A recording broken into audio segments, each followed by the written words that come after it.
December ತಿಂಗಳಲ್ಲಿ ನಾವು ಪ್ರವಾಸವನ್ನು ಹೊರಡಬೇಕು ಅಂತಂದ್ಬಿಟ್ಟು ನಾವು ಮತ್ತು ನಮ್ಮ ಶಿಕ್ಷಕರು ಒಂದು ಸಭೆಯನ್ನು ಸೇರಿ ಚರ್ಚೆ ಮಾಡ್ತಾ ಇರ್ತಕ್ಕಂಥ ಸಂದರ್ಭದಲ್ಲಿ ನಮ್ಮ ಶಾಲೆಯಲ್ಲೇ ಕರ್ತವ್ಯವನ್ನು ನಿರ್ವಹಿಸ್ತಾ ಇರ್ತಕ್ಕಂಥ ಸಂಸ್ಕೃತ ಪಾಠಶಾಲೆಯ ಮುಖ್ಯ ಶಿಕ್ಷಕರಾದ ಶ್ರೀ ರಾಜಣ್ಣನವರು ಈ ಸಲ ಒಂದು ವಿಶೇಷವಾಗಿ ಪ್ರವಾಸವನ್ನು ಕೈಗೊಳ್ಳೋಣ ಅಂತ ಸಭೆಯಲ್ಲಿ ಪ್ರಸ್ತಾಪ ಇಟ್ಟರು.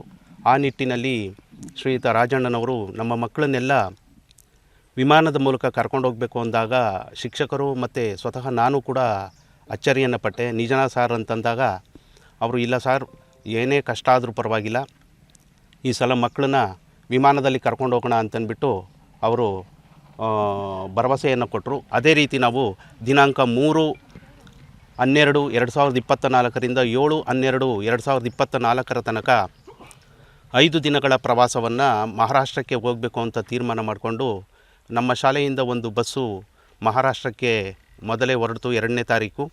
ಅದೇ ರೀತಿ 3ನೇ ತಾರೀಕು ಬೆಳಗ್ಗೆ ನಾವು ಇಲ್ಲಿ 10 ಗಂಟೆಗೆ ಬಿಟ್ಟು ಬೆಂಗಳೂರು ವಿಮಾನ ನಿಲ್ದಾಣವನ್ನು ತಲುಪಿ ವಿಮಾನ ನಿಲ್ದಾಣವನ್ನು ತಲುಪಿದಂಥ ಸಂದರ್ಭದಲ್ಲಿ ಮಕ್ಕಳಿಗೆ ಆದಂಥ ಕುತೂಹಲ, ಅಚ್ಚರಿ ಬಹಳ ಮನಸ್ಸಿಗೆ ಸಂತೋಷ ಆಯಿತು. ಅದು ಎಲ್ಲ ಕ್ರೆಡಿಟ್ಸು ಕೂಡ ನಮ್ಮ ರಾಜಣ್ಣನವರಿಗೆ ಸಲ್ಲಬೇಕಾಗಿದೆ.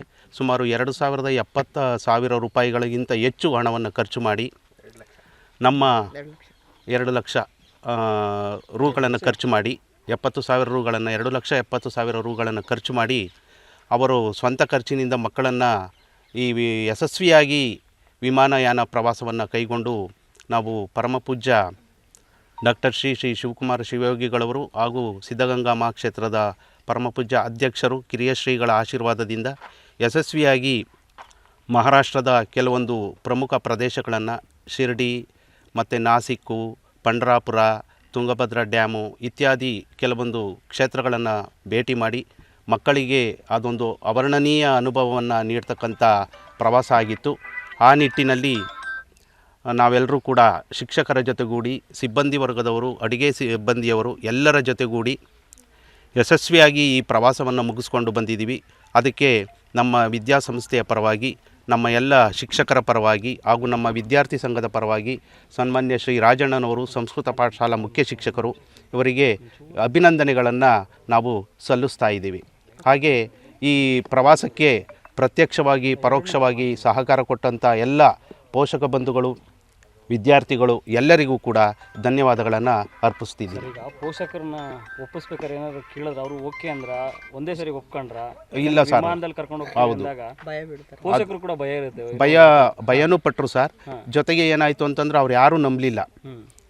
ಮಕ್ಕಳು ಟೂರಿಗೆ ಬರಲಿ ಅನ್ನೋ ಒಂದು ಉದ್ದೇಶದಿಂದ ಈ ಥರ ಹೇಳ್ತಾ ಇದ್ದಾರೆ ಅಂತಂದ್ಬಿಟ್ಟು ಕೊನೆಗೆ ಪಾಪ ನಮ್ಮ ರಾಜಣ್ಣನವರು ಮತ್ತು ನಾವು ರಾತ್ರಿ ಹೊತ್ತು ಶಾಲೆ ಮುಗಿದ ನಂತರ ಅವ್ರ ಮನೆಗಳಿಗೆ ಭೇಟಿ ಕೊಟ್ಟು, ಅವರು ರೈತರ ಮಕ್ಕಳಾಗಿರೋದ್ರಿಂದ ಬಡ ಮಕ್ಕಳು, ಹೋದ ಸಲ ನಾವು ಟೂರಿಗೆ ಕಳಿಸಿದ್ವಿ ಸರ್, ಈ ಸಲ ಕಳಿಸೋದಕ್ಕಾಗಲ್ಲ, ಹಾಗಾಗಿ ಆಗೋದೇ ಇಲ್ಲ ಅಂದರು. ಕೊನೆಗೆ ಅವ್ರು ಮನವೊಲಿಸಿ, ಇಲ್ಲ ಫ್ಲೈನ್ ಟಿಕೆಟ್ ಎಲ್ಲ ಬುಕ್ ಮಾಡಿದ್ದೀವಿ, ದಯಮಾಡಿ ನೀವು ಕಳಿಸ್ಕೊಡಿ ಅಂತ ಅವ್ರು ಮನವೊಲಿಸಿ ಅವ್ರನ್ನ ಒಪ್ಪಿಸಿ ನಾವು ಕರ್ಕೊಂಡು ಹೋದ್ವಿ. ಆದರೂ ಕೆಲವರು ಪೋಷಕರಲ್ಲಿ ಅನುಮಾನ ಇತ್ತು, ಭಯನೂ ಇತ್ತು. ಮಕ್ಕಳು ವಿಮಾನದಲ್ಲಿ ಹೋಗ್ತಾ ಇರೋದು ಇದು ಮೊದಲನೇ ಸಲ, ಏನಾದರೂ ತೊಂದರೆ ಆಗುತ್ತೇನೋ ಅನ್ನೋತಕ್ಕಂಥ ಭಯ ಅವರಲ್ಲಿತ್ತು. ನಾವು ಅವರಿಗೆ ಭರವಸೆಯನ್ನು ಕೊಟ್ಟು, ನಾವು ಕೂಡ ನಿಮ್ಮ ಮಕ್ಕಳ ಜೊತೆ ಇರ್ತೀವಿ, ಧೈರ್ಯವಾಗಿ ಕಳಿಸ್ಕೊಡಿ ಅಂತಂದ್ಬಿಟ್ಟು ಯಶಸ್ವಿಯಾಗಿ ಪ್ರವಾಸವನ್ನು ಮುಗಿಸ್ಕೊಂಡು ಬಂದಿದ್ದೀವಿ ಸರ್. ಓಕೆ ಸರ್, ನಿಮ್ಮ ಹೆಸರು? ನನ್ನ ಹೆಸರು ಗುರುಮೂರ್ತಿ ಅಂತ ಸರ್. ಓಕೆ, ಧನ್ಯವಾದ.